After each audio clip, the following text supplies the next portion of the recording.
성경의 형성과 보존의 역사. 성경은 1600년에 걸쳐 기록된 하나님의 말씀. 성경을 영어로는 바이블이라 한다. 바이블은 라틴어의 비블리아에서 유래되었으며 비블리아는 헬라어 비블로스의 복수형으로 책을 의미했다. 종이가 발명되기 이전 고대에는 갈대 줄기를 엮은 파피루스의 글을 기록하였기에 그 책을 비블로스라고 했다. 또한 비블로스는 지중해 연안 페니키아의 항구 도시 주베르의 헬라어 이름이기도 했다. 그곳은 이집트산 파피루스의 주요 수입항 역할을 했다. 최초의 성경 사본들은 아프리카에서 그리스로 수입된 파피루스에 쓰여졌는데 당시 그리스 사람들은 파피루스 원료를 편의상 비블로스, 바이블로즈라 부르기 시작했고 후에 글자가 비블리온으로 바뀌어 파피루스, 두루마리 또는 책이라는 뜻이 되었다. 후대에는 책 중에 책이라는 뜻에서 성경을 가리키게 되었다. 성경은 약 3500년 전 모세로부터 약 1900년 전의 사도 요한까지 1600년가량에 걸쳐 기록된 하나님의 말씀이다. 이 66권의 책들은 신성한 계시인 정경으로 캐논이라는 단어는 라틴어 칸나에서 유래했다고도 하고 갈대를 의미하는 헬라어 카논에서 유래했다고도 한다. 카논은 자어 또는 측량 막대기 있는데 길이를 재는 정확한 자가 없었을 때에는 갈대를 측정기구로 사용했기 때문이다. 자군 후에 인증된 권위라는 개념으로 발전했다. 4세기경의 교회는 하나님의 말씀으로 받아들여진 성경들의 목록을 의미하는데 캐논이라는 단어를 사용하기 시작했다. 그래서 정경이란 진리와 신앙의 척도가 되는 최고의 텍스트를 말한다. 정경이라는 용어가 갖는 이상의 의미는 정경이 형성되기 전에 이미 정경 이외에 많은 다른 문서 자료들이 존재했음을 전제한다. 정경이란 용어를 기독교에서 공식적으로 사용한 것은 325년 니케아 공의회에서 아타나시우스에 의해서였다고 한다. 율법서인 토라와 예언서인 네비임 그리고 성문서인 케투빔의 세 부분으로 이루어진 히브리어 구약 정경은 타나크라고 하는데 세 부분의 알파벳, 머리 글자를 모아서 붙인 이름이다. 성경이 원본과 사본. 성경의 자필 원본은 유실되고 현재는 필사한 사본만 남아있지만 수많은 필사본들이 동일한 내용을 담고 있어서 하늘로부터 계시된 성경이 원본이 확실히 존재했다는 사실은 분명하다. 초대교회에서는 자필 원본의 문서 자체보다 정확하게 전해진 말씀 자체에 더 가치를 두었다. 성경의 원본들은 오토그래프 오프라고 부르고 사본들은 에퍼그래프 아프라고 부른다. 성경을 복사하여 사본을 만들 때에는 각별한 주의를 기울이도록 했다. 처음에는 제사장들이 이 일에 종사하게 되어 있었으나 신명기 17장 18절 후에는 서기관들이 이 일을 맡았다. 예레미야 8장 8절. 그들은 오로지 성경만을 그대로 필사하는 전문 필사자들이었다. 사본 성경의 수요가 점점 늘어남에 따라 서기관들의 수도 많아지고 또 성경의 필사가 전문화되었으며 나아가서는 율법을 가르치고 해석하는 일도 서기관들이 함께하게 되었다. 성경을 필사하는 서기관들은 19가지의 엄격한 규정을 따랐다. 양피지는 유대인이 만든 정결한 동물의 가죽만 사용할 것, 각 가죽 종이는 같은 수의 단으로 구분할 것, 한 단에는 48에서 60의 줄을 가질 것, 먹은 특별하게 제조한 검은 웍만 사용할 것, 글자나 단어를 기억으로 기록해서는 안 되고 반드시 인증된 사본을 보고 기록할 것 등이다. 하나님의 가르키는 야훼나 엘로힘을 기록할 때는 매번 펜을 경건하게 닫고 기록해야 했으며 실수가 하나 생긴 경우에는 그 장을 폐기해야 했다. 또 성경을 필사하는 중에는 다른 곳을 쳐다보지 말아야 하며 왕이 들어와도 쳐다보지 말아야 했다. 그들의 필사 규정과 방법은 치밀했고 필사자에 대한 감독도 엄격했다. 다음은 어느랍비가 성경 필사자에게 엄중히 경고한 내용이다. 너는 내 일을 어떻게 할 것인지 주의하라. 내 일은 하늘의 일이야. 사본에서 철자 하나를 빼거나 더하면 너는 세상의 파괴자가 되는 것이다. 위와 같은 철저한 규칙 속에서 필사했기 때문에 사해 사본이나 마소라 사본의 기록이 똑같이 유지되었던 것이다. 성경의 보존. 성경의 원본은 가장 조심스럽게 보관되었다. 모세가 기록한 오경은 제사장들에 의해 지성소의 법궤 옆에 안치되었다. 모세가 이 율법의 말씀을 다 책에 써서 마친 후에 여호와의 언약궤를 레위 사람에게 명하여 가로되 이 율법책을 가져다가 너희 하나님 여호와의 언약궤 곁에 두어. 신명기 31장 24에서 26절, 여호수아서 24장 26절나 사무엘 시대에도 그러했다. 사무엘상 10장 25절.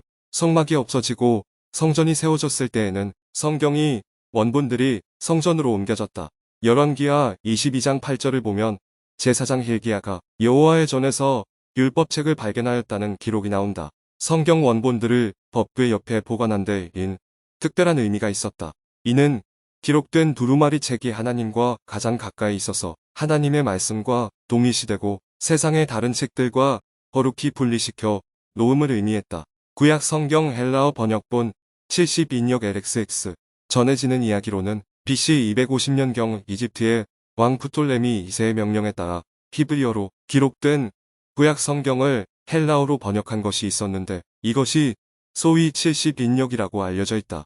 아리스테아스의 편지라 불리는 서신이 이 72역의 존재에 대한 유일한 증거물인데 BC 250년 전후로 구약 성경 전체를 번역한 헬라어 필사본은 현재 확실하게 하나도 없고 이스라엘 역사에도 그런 일에 대한 기록은 전무하다고 한다. 72역의 번역 작업에 참여한 72명의 유대인 학자들은 이스라엘의 12지파에서 각각 6명씩 선별되었다고 전해지나 신빙성은 없는 이야기다. 유대인 중 성경 기록을 담당한 책임자는 신명기 17장 18절, 31장 24에서 26절과 말라기 2장 7절에서 증거하듯이 레위지파였기 때문이다. 72역은 보통 영어로는 LXX로 표기하는데 로마 사람들의 숫자 개념에 L은 50, X는 10을 뜻하므로 이를 합하면 70이 된다. 72역 구약 성경에는 450년 이후에 정착된 히브리 성서인 마소라 본문, 메서레틱, 텍스트에 없는 경전들이 포함되어 있는데 개신교에서는 이를 외경 아포크리파이라 부른다. 또 72역에는 마소라 본문보다 내용이 적은 책도 포함되어 있는데 예레미야서는 마소라 본문의 예레미야서보다 1팔이 적다. 72역은 카톨릭 성경에 큰 영향을 주었고 개신교에서는 정경의 범위에서는 마소라 본문을 책배열 방식에서는 72역을 따르고 있다. 모음이 붙여진 히브리어 구약 성경인 마소라 사본. 고대 유대인들은 모음 없이 자음만으로 글을 썼으며 구약 성경의 내용을 거의 암기하여 그것을 구전으로 후대에 전해주었다. 그런데 시간이 흐르면서 히브리어는 점차 잊혀지게 되었고 대신 아람어가 통용되었다. 유대인들은 회당에서 율법과 예언서를 낭독했는데 히브리어가 점차 사어가 되어가자 히브리어로 된 율법서와 예언서를 어떻게 읽어야 할지 중대한 문제에 봉착하게 되었다. 그래서 7세기부터 자음만 있던 히브리어의 모음을 달기 시작했는데 그 작업을 주도한 유대인 학자들을 마소라가 불렀고 그들에 의해서 모음이 붙여진 히브리어 구약 성경을 마소라 사본이라 부른다. 마소라는 전통 혹은 말을 전하다라는 의미를 지닌 히브리어 마사름에서 나왔다. 마소라인들의 목적은 어떠한 상황 아래에서도 구약 성경의 순결성을 보존, 전수하는 것이었다.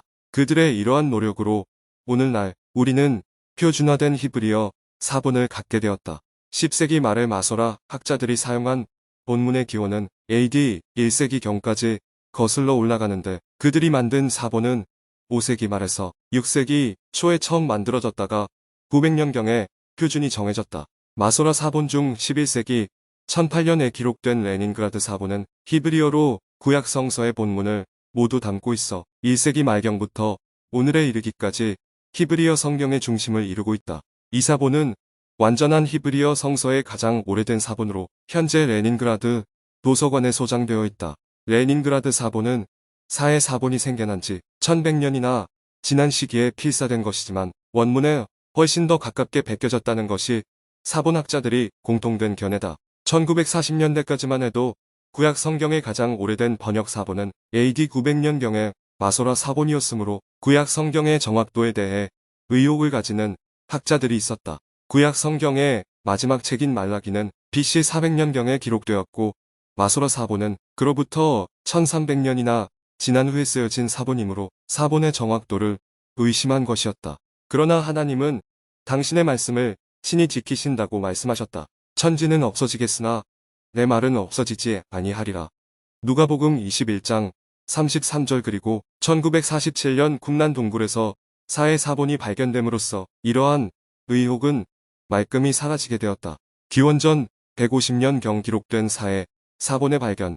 1947년 봄 사해 북방에 있는 kumnan 공동체의 동굴에서 굉장한 고고학적 보물이 발견되었다. 아랍계 유목민인 베두인족의 무하마드 아디브라는 소년이 여리고 남쪽 사해의 서북쪽 2km 지점에 있는 황무지인 와디 쿰난 지역에서 잃어버린 양을 찾고 있었다. 그는 가파른 암벽에서 동굴을 하나 발견하고 잃어버린 양이 그 동굴에 숨어 있을지도 모른다고 생각하여 그 안에 돌을 던졌는데 안에서 항아리 깨지는 소리가 들렸다. 거기에는 아마포에 잘 쌓인 가죽 두루마리들이 들어있는 항아리가 있었던 것이다. 몇 개의 항아리 안에는 양피지 그리고 파피루스 두루마리들이 기름칠한 헝겊에 쌓여 있었다. 그는 이것들이 골동품으로 가치가 있을 것이라 생각하여 그 두루마리들을 가지고 돌아갔다. 얼마 후 그 두루마리들은 여러 골동품 상인들의 손을 거쳐서 4개는 시리아의 예루살렘 정교회 대주교인 마르아티나시우스 사무엘이 샀으며 3개는 베들레헴의 아랍 상인을 통해 예루살렘 히브리 대학교의 수케닉 슈 교수가 구입했다. 1953년 수케닉 교수가 사망한 후 이스라엘 군 총사령관을 지낸 그의 아들 야긴 이 교수이자 고고학자가 되어 1954년에 사무엘 대주교에게서 두루마리 4개를 사들였다. 그리고 1967년에 두루마리 1개를 추가로 구입하여 사해 사본 두루마리를 모두 8개 보유했다. 현재 그 두루마리들은 이스라엘 국립박물관 성서의 전당에 보존되어 있다. 탄소독미원소에 의한 현대 조사 결과 사해 두루마리들은 BC 168년에서 AD 233년 사이의 것으로 밝혀졌다. 이 사본들 중 이사야서 두루마리의 일부분을 35mm 필름에 복사하여 유명한 히브리 고고학자이며 고대 세머의 최고 권위자인 존 홉킨스 대학교의 윌리엄 알브라이트 윌리 박사에게 보냈는데 알브리아트 박사는 연구 결과 이 사본이 BC 50년경에 기록된 구약 성경의 사본이라고 밝혔다. 알브라이트 박사는 사해 사본의 발견에 지대한 공을 세운 존 트레버 레이버에게 다음과 같은 편지를 보냈다. 가장 위대한 사본을 발견하신 일에 대해 진심으로 축하드립니다. 이번 사본들이 나시 파피루스 BC 2세기에서 AD 1세기 사이에 기록된 것으로 추정되는 구약 성경의 일부분보다 더 오래된 것이라는 것을 의심할 여지가 없습니다. 그 시기는 BC 100년경으로 짐작됩니다. 도무지 믿어지지 않는 놀라운 발견입니다. 더욱이 사본의 순수성에 관하여는 추호도 의심할 수가 없을 것입니다. 이렇게 해서 세상에 알려진 것이 사해 사본 혹은 쿰난 사본이라는 고문서다.